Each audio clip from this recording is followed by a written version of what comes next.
मैं H C Jain, assistant professor, government Digvijay college Rajnandgaon. आज हम बात करेंगे बीकॉम फर्स्ट ईयर के वित्तीय लेखांकन विषय के पार्टनरशिप के डिसोल्यूशंस की। इससे पहले हमने समझा था कि जब पार्टनरशिप फर्म विघटित होती है तो फर्म के लेखे किस तरह से बनाए जाते हैं, फर्म की हानियों का निपटारा किस तरह से किया जाता है, फर्म की संपत्तियों का वितरण किस क्रम से किया जाता है। इससे पूर्व हमने इन विषयों पर बात की थी कि जब सभी साझेदार सौदाक्षम है, कोई भी साझेदार दिवालिया नहीं है, तब उसी दिन संपत्तियों को बेचकर एक साथ संपत्तियों को रोकीकृत करना और एक साथ सारे दायित्वों को भुगतान कर सारे खातों को बंद कर देना।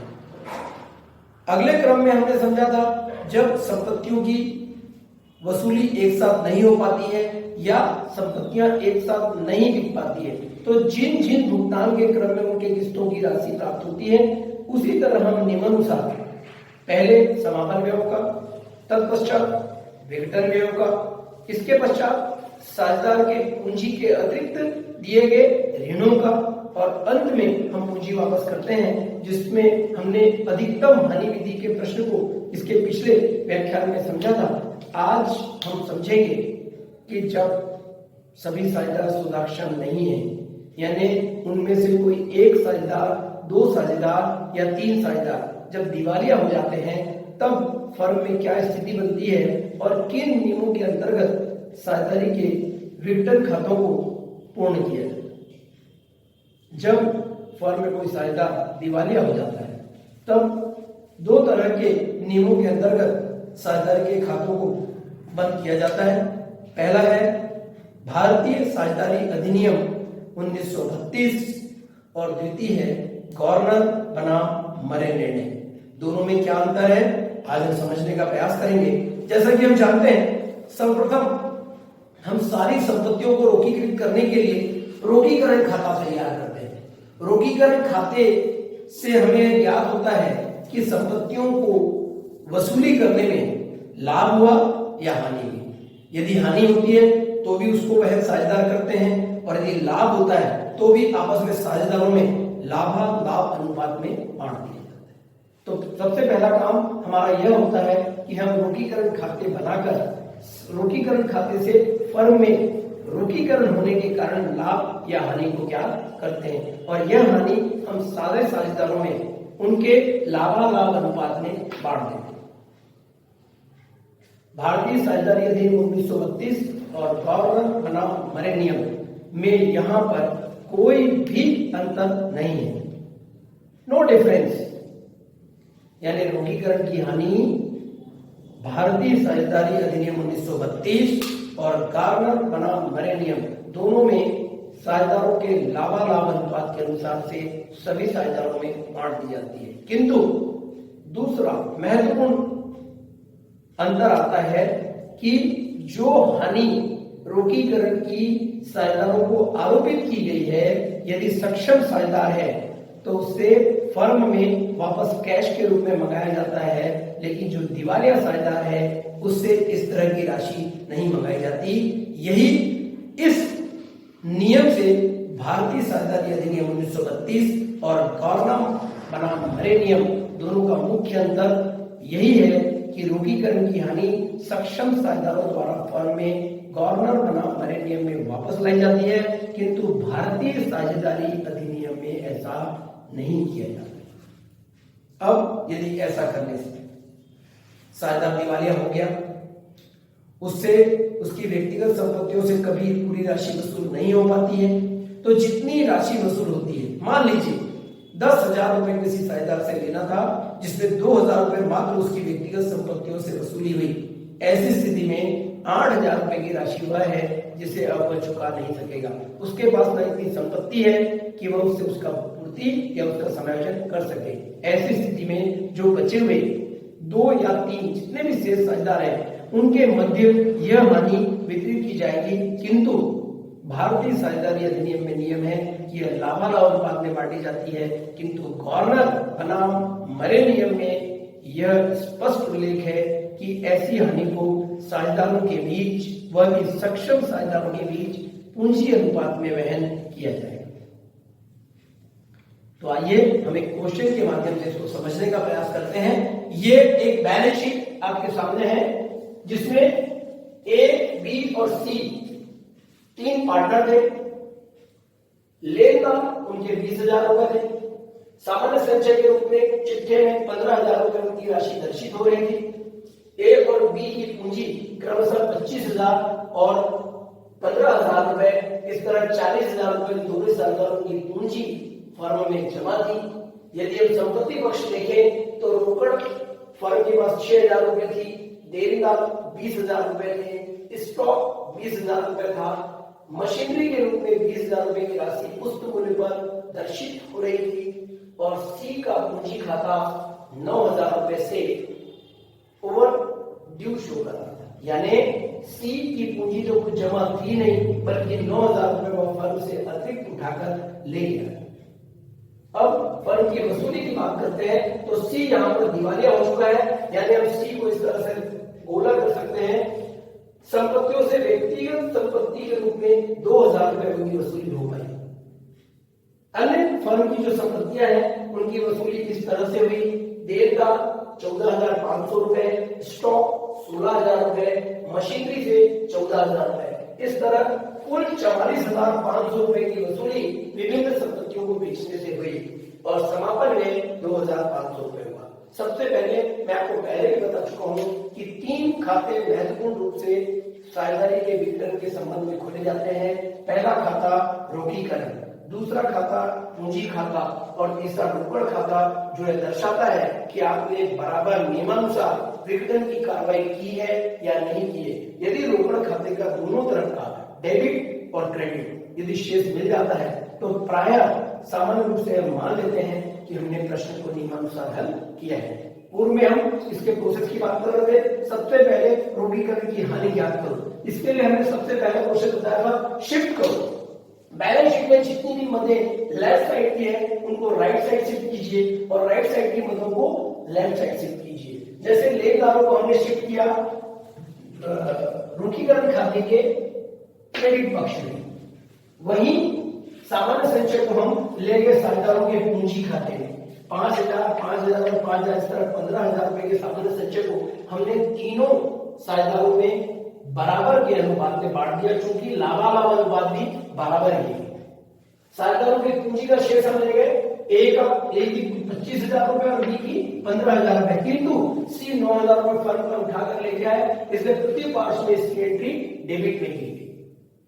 आगे हम देखते हैं कि रोकड़ को हमने रोकड़ खाते में शिफ्ट कर दिया, किंतु जितनी भी बाहरी संपत्तियां थी, देनदार, स्टॉक, मशीनरी, इन तीनों को हमने राइट साइड में शिफ्ट किया, यानी डेबिट में शिफ्ट किया, देनदार, स्टॉक और मशीनरी। ऐसा करने के बाद हम फिर क्या करते हैं? उन संपत्तियों को बाजार में बेचते हैं। बेचने पर वसूली हुई और वसूली हुई 44,500 रुपए। चूंकि हमने डेबिट साइड में मशीनों को शिफ्ट किया था और क्रेडिट में हम उसकी वसूली लिख रहे हैं। 44,500 शिफ्ट करने के बाद हम सबसे पहले संपत्तियों से प्राप्त राशि का उपयोग निम्नानुसार करते हैं। सबसे पहले हमने वितरण व्यय का भुगतान किया, जो भी 2,500 रुपए। इसके पश्चात हमने बाहरी दायित्वों के रूप में लेनदार की राशि चुकाई 20,000 रुपए। इसके पश्चात ऐसा करने से रोकीकरण खाते की हानि प्रदर्शित हुई 18,000 रुपए, जिसे पूरे तीनों पार्टनरों में बराबर भागों में बांट दिया गया, यानी ए 6,000 रुपए, बी 6,000 रुपए और सी 6,000 रुपए। इस तरह इन राशि से इनके खातों को यहां देखेंगे हमने वितरित कर दिया। गवर्नर बनाम मरे नियम का दूसरा महत्वपूर्ण नियम, चूंकि यहां पर सी दिवालिया हो चुका है, इसलिए वह अपने हिस्से की हानि नहीं लाएगा, किंतु सक्षम साझेदार यानी ए और बी जो दिवालिया नहीं हुए हैं, इनसे यह राशि हम 6,000 और 6,000 रुपए फर्म में वापस कैश मंगा है, जो कि पूंजी खातों में क्रेडिट में दर्शाते हैं। इसके पश्चात हम यह देखेंगे कि सी से कितनी राशि वसूल हो सकती है। जैसा कि मैंने आपको पहले बताया था कि सी के दिवालिया होने पर उसकी संपत्ति से 2,000 रुपए वसूल हुए, तो तो यहाँ पर हम बैंक खाते के रूप में 2000 रुपए की वसूली सी के कॉलम में दर्शाते हैं, किंतु 7000 रुपए मात्र देखिए जमा है, किंतु 9 और 6 15,000 रुपए से वह नामे हैं। ऐसी स्थिति में 15 में 7000 रुपए माइनस करने से यानी 8000 रुपए की राशि ऐसी है जो अब सी चुकाने में समर्थ नहीं है।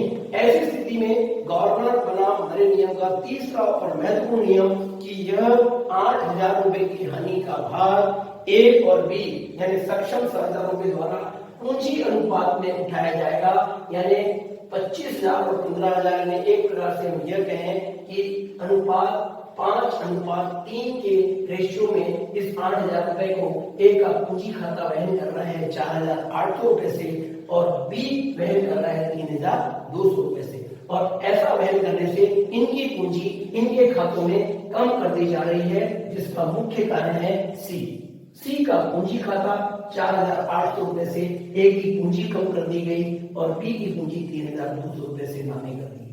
देखिए ऐसा करने के बाद अब हम सबसे पहले ये शिफ्ट जानने का प्रयास करेंगे कि किससे कितना लेना है और किसको कितना देना है। यहाँ पर 36,000 रुपए से ए का खाता जमा दिखा रहा है, जबकि 10,800 रुपए मात्र से उसका खाता नामे है, अर्थात 25,000 रुपए 200 रुपए का भुगतान यदि हम ए को कर देते हैं तो इसका खाता बराबर हो जाएगा। और इसी तरह बी की स्थिति यदि हम देखें 26,000 रुपए से पूंजी के रूप में कहें, सामान्य संचय के रूप में कहें, या उसने रोकड़ वापस नहीं, कुल 26,000 रुपए से उसका पूंजी खाता जमा है, जबकि नामे यदि हम देखें तो 6,000 और 3,200 यानी 9,200 रुपए से उसका खाता नामे है। इस तरह 16,800 रुपए का भुगतान करने से बी का खाता भी स्वतः बंद हो जाएगा। ऐसा करने के पश्चात अब हम रोकड़ खाते में टैली करते हैं। सबसे पहले बैलेंस के रूप में रोकड़ के रूप में हमारे पास चिट्टे में 6,000 रुपए थे जिसे हमने शिफ्ट किया था।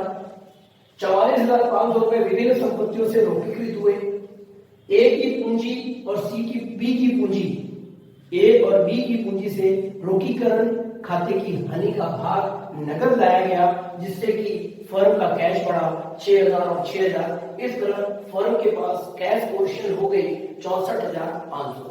अब फर्म के द्वारा इन रोक राशि का भुगतान निम्नानुसार सर्वप्रथम वेतन व्यय का भुगतान 2,500 रुपए, इसके पश्चात बाहरी दायित्व के रूप में 20,000 रुपए लेनदारों का भुगतान करने के पश्चात अंत में ए की पूंजी का 25,200 रुपए का उसका वास्तविक अधिकार और बी की पूंजी खाते का 16,800 रुपए का बैलेंसिंग करने के बाद का अधिकार वापस दे दिया गया।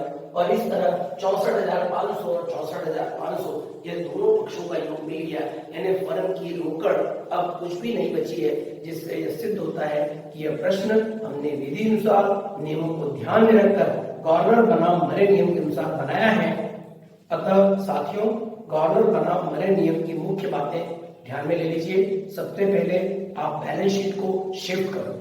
कितने शिफ्ट करो? रोकीकरण खाते, पूंजी खाते, रोकड़ खाते, और यदि पूंजी स्थिर पद्धति से है तो चालू खाता भी खोल लीजिए।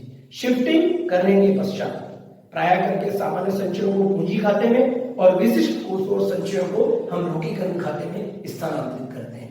नियमानुसार हमने शिफ्ट कर लिया। अब आप देखिए कि संपत्तियों से कितनी वसूली हुई। संपत्तियों की वसूली को रोकीकरण खाते के क्रेडिट पक्ष में लिखिए। इसके पश्चात भुगतान शुरू कीजिए, सेटलमेंट जिसको कहते हैं। अब हमने सेटल करना शुरू किया। सबसे पहले बारी आती है वेतन व्यय की। हमने वेतन व्यय का भुगतान करने के पश्चात बाहरी दायित्वों का भुगतान किया।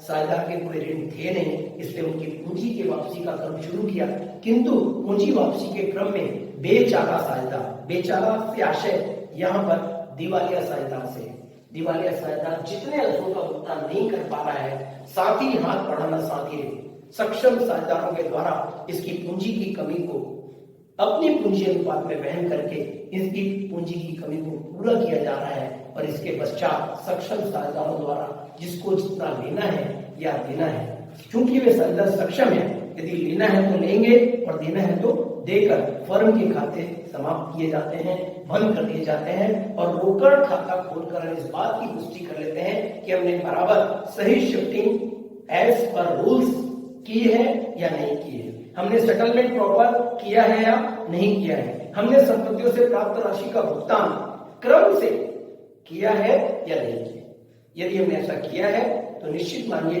यह वार्नर वर्सेस मरे नियम का सवाल आपके लिए बहुत उपयोगी सिद्ध होगा। अगले व्याख्यान में हम फिर मिलेंगे और किन्हीं और बिंदुओं पर चर्चा करेंगे। नमस्कार।